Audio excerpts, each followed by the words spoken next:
There are many theories of humor which attempt to explain what humor is, what social functions it serves, and what would be considered humorous. Among the prevailing types of theories that attempt to account for the existence of humor, there are psychological theories, the vast majority of which consider humor to be very healthy behavior. There are spiritual theories, which may, for instance, consider humor to be a gift from God, and there are also theories that consider humor to be an inexplicable mystery, very much like a mystical experience. Although various classical theories of humor and laughter may be found in contemporary academic literature, three theories of humor appear repeatedly: relief theory, superiority theory, and incongruity theory. Among current humor researchers, there is no consensus about which of these three theories of humor is most viable. Proponents of each one originally claimed their theory to be capable of explaining all cases of humor. However, they now acknowledge that although each theory generally covers its own area of focus,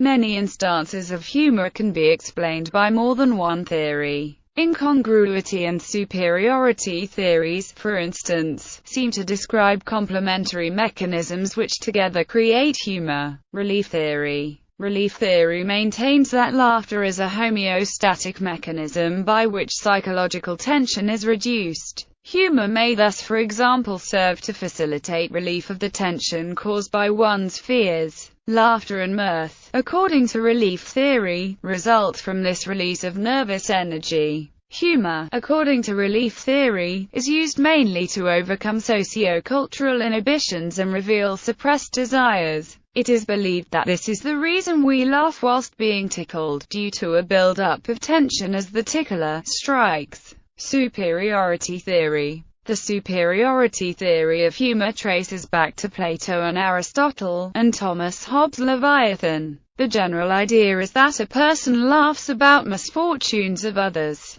because these misfortunes assert the person's superiority on the background of shortcomings of others. Socrates was reported by Plato as saying that the ridiculous was characterized by a display of self-ignorance. For Aristotle, we laugh at inferior or ugly individuals, because we feel a joy at feeling superior to them. Incongruity theory. The incongruity theory states that humor is perceived at the moment of realization of incongruity between a concept involved in a certain situation, and the real objects thought to be in some relation to the concept. Since the main point of the theory is not the incongruity per se, but its realization and resolution, it is often called the incongruity resolution theory. Francis Hutcheson expressed in Thoughts on Laughter what became a key concept in the evolving theory of the comic: laughter as a response to the perception of incongruity. Arthur Schopenhauer wrote that the perceived incongruity is between a concept and the real object it represents.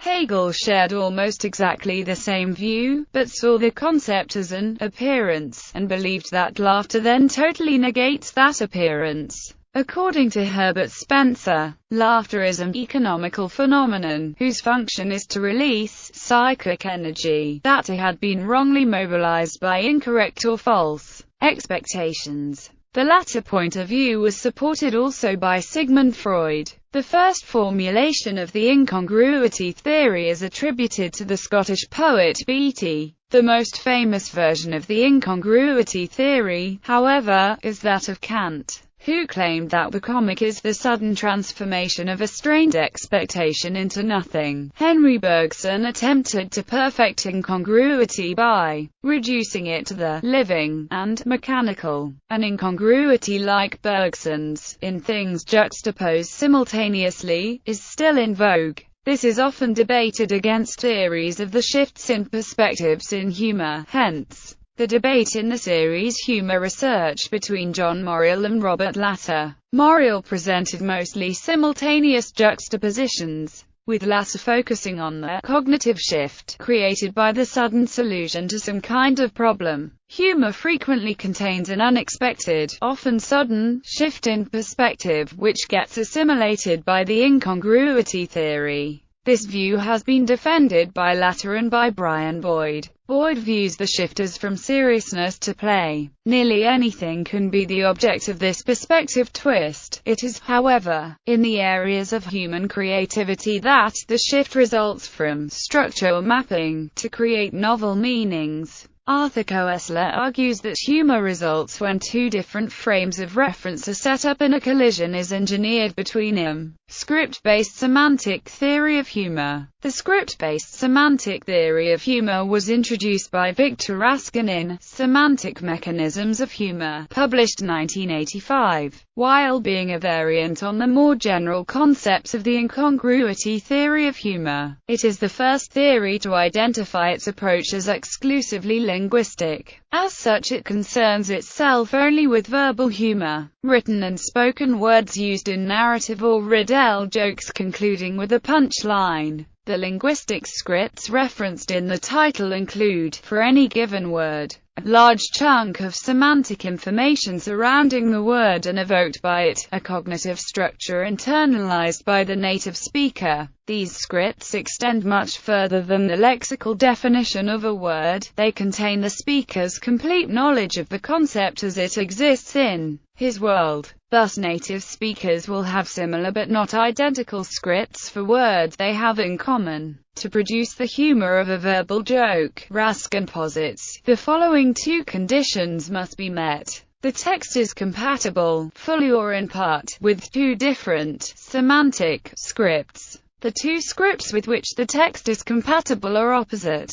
The two scripts with which the text is compatible are said to overlap fully or in part on this text. Humor is evoked when a trigger at the end of the joke, the punchline, causes the audience to abruptly shift its understanding from the primary script to the secondary, opposing script. As an example, Raskin uses the following joke. Is the doctor at home? The patient asked in his bronchial whisper. No, the doctor's young and pretty wife whispered in reply. Come right in. For this example, the two scripts contained in the joke are doctor and lover. The switch from one to the other is triggered by our understanding of the whispered reply of the young and pretty wife. This reply only makes sense in the script of lover, but makes no sense in the script of a bronchial patient going to see the doctor at his office. Raskin expands further on his analysis with more jokes, examining in each how the scripts both overlap and oppose each other in the text. In order to fulfill the second condition of a joke, Raskin introduces different categories of script opposition. A partial list includes actual, normal, possible, good, life, obscene, money, high stature. A complete list of possible script oppositions for jokes is finite and culturally dependent. For example, Soviet political humor does not use the same scripts to be found in Jewish humor. However, for all jokes, in order to generate the humor, a connection between the two scripts contained in a given joke must be established.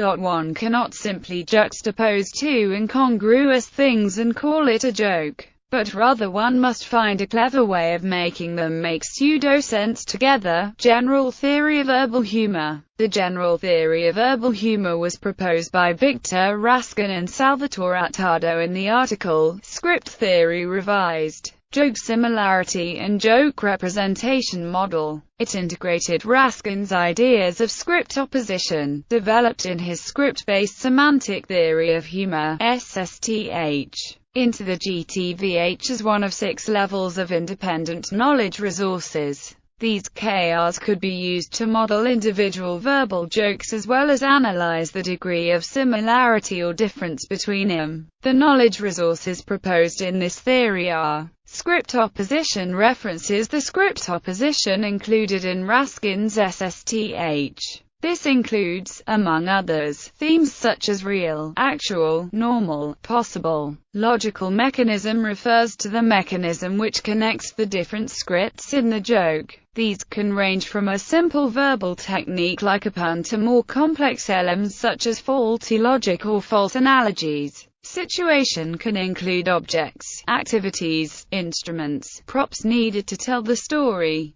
Target identifies the actor who become the butt of the joke. This labeling serves to develop and solidify stereotypes of ethnic groups, professions, etc. Narrative strategy addresses the narrative format of the joke, as either a simple narrative, a dialogue, or a riddle. It attempts to classify the different genres and subgenres of verbal humor. In a subsequent study, Attardo expands the NS to include oral and printed humorous narratives of any length, not just jokes. Language contains all the information necessary for the verbalization of a text. It is responsible for the exact wording, and for the placement of the functional elements. To illustrate their theory, the authors use 7 examples of the light bulb joke, each variant shifted by a single knowledge resource. Each one of the KRs, ordered hierarchically above and starting with the script opposition, has the ability to determine the parameters below themselves, and are determined, circumscribed, by those above themselves.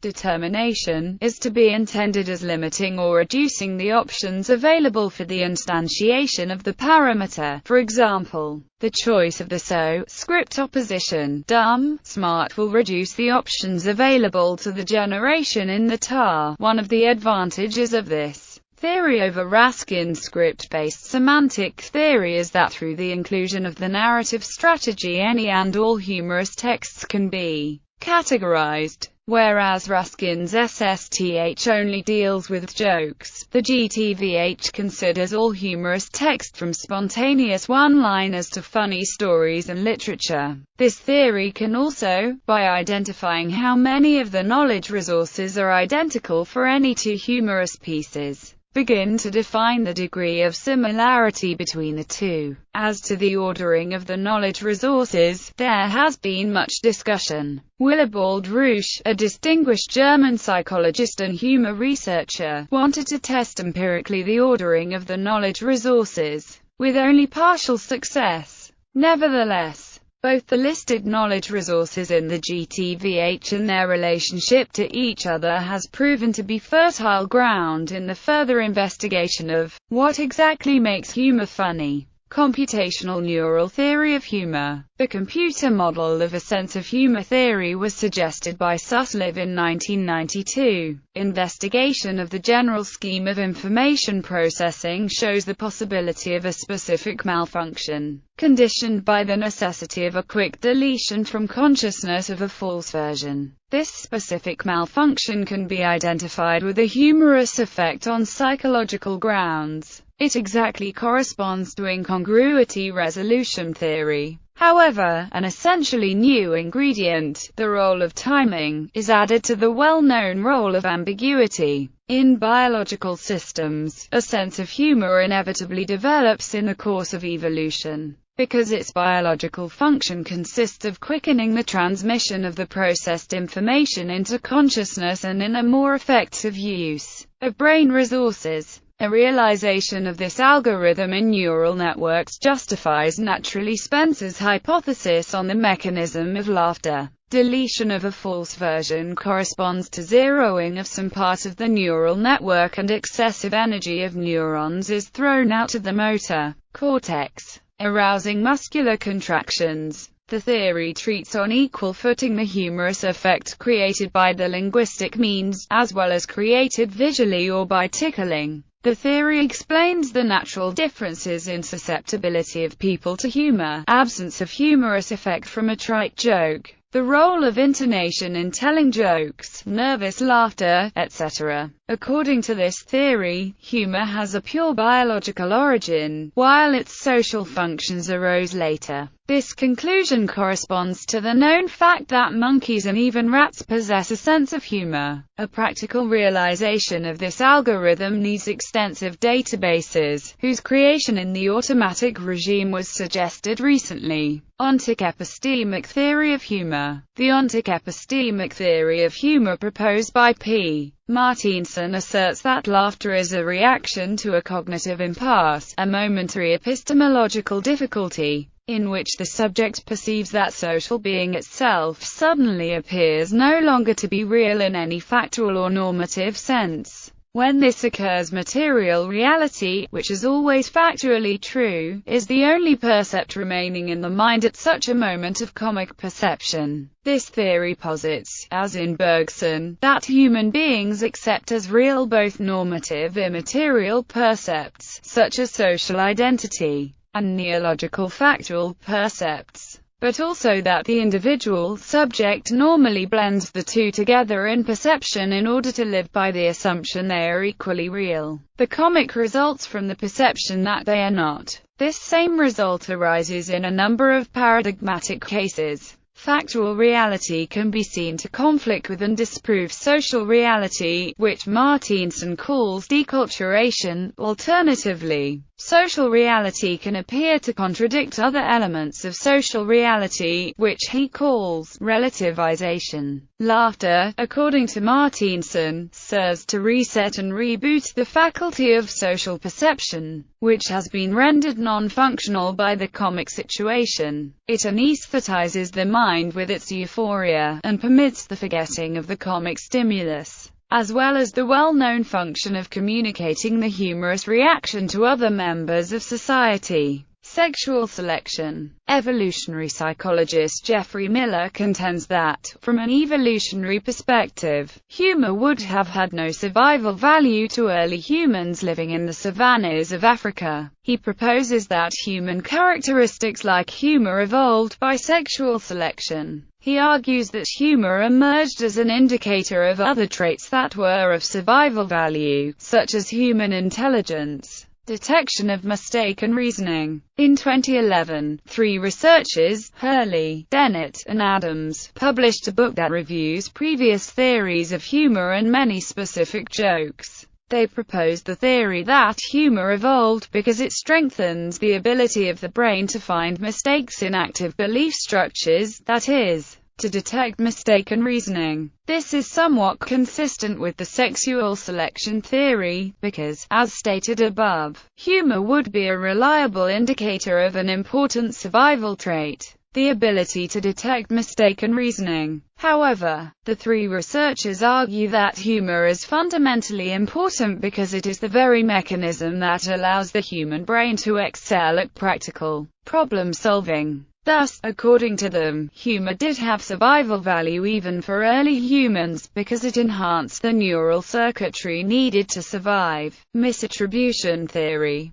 Misattribution is one theory of humor that describes an audience's inability to identify exactly why they find a joke to be funny. The formal theory is attributed to Zillman and Bryant in their article, Misattribution Theory of Tendentious Humor, published in Journal of Experimental Social Psychology. They derived the critical concepts of the theory from Sigmund Freud's wit and its relation to the unconscious, originally published in 1905. Benign violation theory. The benign violation theory is developed by researchers A. Peter McGraw and Caleb Warren. The BVT integrates seemingly disparate theories of humor to predict that humor occurs when three conditions are satisfied. 1. Something threatens one's sense of how the world ought to be. 2. The threatening situation seems benign. And 3. A person sees both interpretations at the same time. From an evolutionary perspective, humorous violations likely originated as apparent physical threats, like those present in play fighting and tickling. As humans evolved, the situations that elicit humor likely expanded from physical threats to other violations, including violations of personal dignity, linguistic norms, social norms, and even moral norms. The BVT suggests that anything that threatens one's sense of how the world ought to be, will be humorous, so long as the threatening situation also seems benign. There is also more than one way a violation can seem benign. McGraw and Warren tested three contexts in the domain of moral violations. A violation can seem benign if one norm suggests something is wrong but another salient norm suggests it is acceptable. A violation can also seem benign when one is psychologically distant from the violation or is only weakly committed to the violated norm. For example, McGraw and Warren find that most consumers were disgusted when they read about a church raffling off a Hummer SUV to recruit new members. However, many consumers were simultaneously amused. Consistent with the BVT, people who attended church were less likely to be amused than people who did not. Churchgoers are more committed to the belief that churches are sacred and, consequently, were less likely to consider the church's behavior benign. Humor as defense mechanism. According to George Eamon Vallant's categorization, humor is level 4 defense mechanism. Overt expression of ideas and feelings that gives pleasure to others. Humor, which explores the absurdity inherent in any event, enables someone to call a spade, while wit is a form of displacement. Wit refers to the serious or distressing in a humorous way, rather than disarming it. The thoughts remain distressing, but they are skirted round by witticism. Sense of humor, sense of seriousness. One must have a sense of humor and a sense of seriousness to distinguish what is supposed to be taken literally or not. An even more keen sense is needed when humor is used to make a serious point. Psychologists have studied how humor is intended to be taken as having seriousness, as when court jesters used humor to convey serious information. Conversely, when humor is not intended to be taken seriously, bad taste in humor may cross a line after which it is taken seriously, though not intended. Metaphor and metonymy. Tony Veal, who takes a more formalized computational approach than Koestler, has written on the role of metaphor and metonymy in humor, using inspiration from Koestler as well as from Deirdre Gentner's theory of structure or mapping, George Lakoff and Mark Johnson's theory of conceptual metaphor, and Mark Turner and Giles Falconier's theory of conceptual blending.